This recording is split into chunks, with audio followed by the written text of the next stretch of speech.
আমিনুল ভাই, এটার সাথে এড করতেছি যে মুস্তাফিজ যেখানে যাচ্ছে না তারা এলাও করতেছেন এবং এটা নিয়ে অনেক আন্দোলনও হয়েছে, নট অনলি কলকাতা, ইন্ডিয়ার অনেক জায়গাতে সেটা হচ্ছে। আমার রিসেন্ট এই মাসে লাস্টের দিকে আমরা ওয়ার্ল্ড কাপ খেলতে যাবো, আমাদের পুরো টিম যাবে এবং কলকাতাতে আমাদের 3টা ম্যাচ আছে। আপনি কি এখন মনে করেন যে এই প্রেক্ষাপটে আমাদের টিমের জন্য ইন্ডিয়া গিয়ে খেলাটা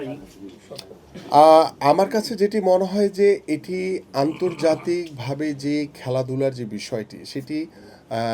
রাষ্ট্রীয়ভাবে আমাদের যারা সরকার রয়েছে তারা দেখবে এবং আমাদের যারা ক্রিকেট বোর্ড রয়েছে তারা দেখবে, কিন্তু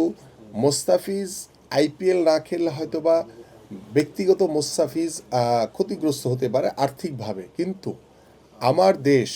মোস্তাফিজকে যে সম্মান দেয়, আমার দেশকে মোস্তাফিজ যা রিপ্রেজেন্ট করে, সেই জায়গায় মোস্তাফিজের ন্যূনতম কোনো ঘাটতি হবে না আমি বিশ্বাস করি। এবং পাশাপাশি আমরা চাই যে সামনের যে বিশ্বকাপ ক্রিকেট রয়েছে সেই ক্রিকেটের এই যে মোস্তাফিজের ইস্যুটাকে কেন্দ্র করে যে বা যাহারাই এই ধর্মকে ব্যবহার করে দেশি বিদেশি ষড়যন্ত্রের মাধ্যমে মোস্তাফিজের মতো একজন প্রতিভাবান ক্রিকেটারকে নিয়ে যে আন্দোলন বা যেই বিষয়গুলো ভারতীয় গণমাধ্যমে তুলে ধরেছে, এই বিষয়গুলো আমার কাছে মনে হয় যে ক্রিকেট বোর্ড অতি দ্রুত, ভারতীয় ক্রিকেট বোর্ড এবং অন্যান্য আইপিএলে যারা রয়েছেন তাদের সাথে কথা বলে, যেহেতু সামনে বিশ্বকাপ, সেই ক্ষেত্রে আমাদের ক্রিকেটাররা ভারতে গিয়ে খেললে একটা শঙ্কার জায়গা কিন্তু থেকে যায় এবং সেই শঙ্কার জায়গাটা কিভাবে দ্রুত কাটিয়ে উঠবে সেটা আমি ক্রিকেট বোর্ড এবং আমাদের সরকারের যারা দায়িত্ব রয়েছে আমি তাদের কাছে ছেড়ে দিলাম যে আপনারা দ্রুত সময়ের ভিতরে এই বিষয়টি আলোচনা করে কিভাবে দ্রুত সুরাহা করা যায়। এখন যে কোনো ব্র্যান্ডের পুরাতন এসি বদলে নতুন ওয়ালটন এসিতে উপভোগ করুন 25% ছাড়। ভারতীয়রা প্রথমে মুস্তাফিজের এগেইনস্টে কথা তুলেছে, তারপর ভারতীয় পলিটিশিয়ানরাও তুলেছে মুস্তাফিজকে টিমে নেওয়ার ব্যাপারে বাংলাদেশি ক্রিকেটার কারণে। তারপর হচ্ছে সেটা এখন রিলিজ দিয়ে দিয়েছে মুস্তাফিজ খেলতে পারবে না, এটাই খবর। মানে এটা কারণটা কি? কারণটা হচ্ছে মুস্তাফিজ বাংলাদেশি এটা মূল কারণটা হচ্ছে, আমি বলবো একটু যোগ করি, বাংলাদেশের সাম্প্রতিক সময়ে যেসব ঘটনা ঘটেছে, ধর্মীয় যে ব্যাপারগুলো সেগুলো নিয়ে আপনি জানেন যে ভারতে বেশ আন্দোলন হচ্ছে, দিল্লি হাই কমিশনে, বাংলাদেশের, এছাড়া কলকাতাতে। গতকাল আমাদের সঙ্গে সেখানকার যে প্রতিনিধি ছিলেন তিনি যেমনটা জানিয়েছেন যে মিশ্র একটা প্রতিক্রিয়া রয়েছে। মূল ব্যাপারটা হচ্ছে ধর্মীয় ইস্যুর কারণে, এবং সে যেহেতু বাংলাদেশি তাকে কোনোভাবে কলকাতাতে ঢুকতে দেওয়া হবে না, এবং একটা যেহেতু রাজনৈতিক অস্থিরতা রয়েছে তাই বিসিসিআই কলকাতাকে জানিয়েছে যাতে মুস্তাফিজকে রিলিজ দেওয়া হয়। এটা আপনি কিভাবে দেখছেন? আমি যেটি প্রথমে বলতে চাই যে বাংলাদেশ হচ্ছে একটি সম্প্রীতির বাংলাদেশ, একটি অসাম্প্রদায়িক বাংলাদেশ, এবং আমাদের এখানে মুসলমান, হিন্দু, বৌদ্ধ, খ্রিস্টান যারাই আমরা যেই ধর্মের এখানে বসবাস করি না কেন, আমরা ধর্মীয় স্বাধীনতাকে সর্বোচ্চ গুরুত্ব দিয়েই কিন্তু আমরা সকলেই ঐক্যবদ্ধভাবে কাজ করছি। বিগত স্বৈরাচারের সময় দেখা গেছে যে ওই স্বৈরাচার হিন্দু সম্প্রদায়ের উপরে তারা বিভিন্ন ঘটনা ঘটিয়ে,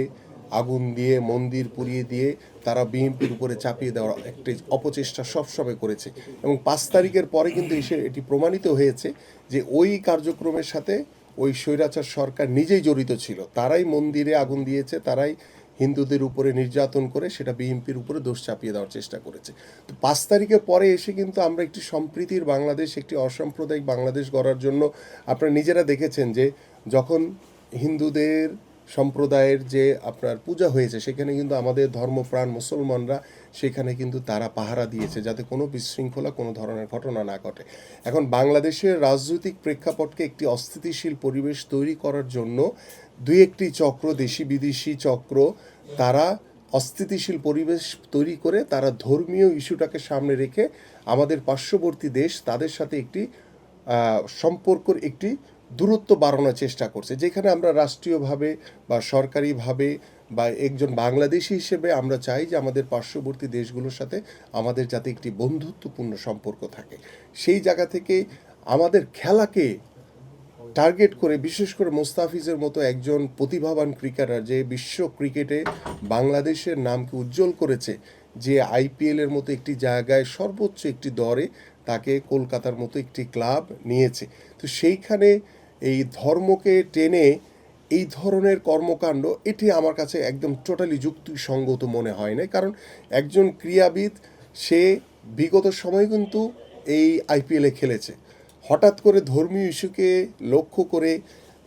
বা যাদের ষড়যন্ত্রের কারণে আজকে মোস্তাফিজকে রিলিজ দিয়ে দেওয়া হয়েছে, আমার কাছে মনে হয় যে এটার বিষয়ে ভিতরে আরও তদন্ত করে খতিয়ে দেখে এটা কেন হলো এবং কেন আজকে ধর্মীয় ইস্যুকে সামনে রেখে কলকাতাতে মোস্তাফিজকে ঢুকতে দেওয়া হবে না, মোস্তাফিজকে রিলিজ দিয়ে দেওয়া হয়েছে, এই বিষয়টা আমার মনে হয় যে আমাদের ক্রিকেট বোর্ডেরও দায়িত্ব রয়েছে। ক্রিকেট বোর্ড এই দায়িত্ব চাইলেই এড়াতে পারবে না। আমার কাছে মনে হয় ক্রিকেট বোর্ড এই বিষয়টিকে ভালো করে খতিয়ে দেখে এবং আইপিএলের যারা কর্তৃপক্ষ রয়েছে, লাগলে ভারতীয় যে ক্রিকেট বোর্ড রয়েছে তাদের সাথে কথা বলে এই যে ধর্মকে টেনে যারা একটি অসাধু চক্র, যারা বাংলাদেশ বা ভারতের সাথে একটি সম্পর্ককে দূরত্ব তৈরি করার চেষ্টা করছে এবং সেইটার জন্য আমাদের মোস্তাফিজের মতো একজন প্রতিভাবান খেলোয়াড়দেরকে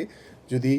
রিলিজ দিয়ে দেওয়া হয়, এটি আমাদের জন্য অবশ্যই দুর্ভাগ্যজনক। বাট এটিকে আমি অবশ্যই মনে করি যে তদন্ত করে খতিয়ে দেখে এটি কেন হয়েছে সেটিকে যাতে আমরা জাতির সামনে উপস্থাপন করতে পারি।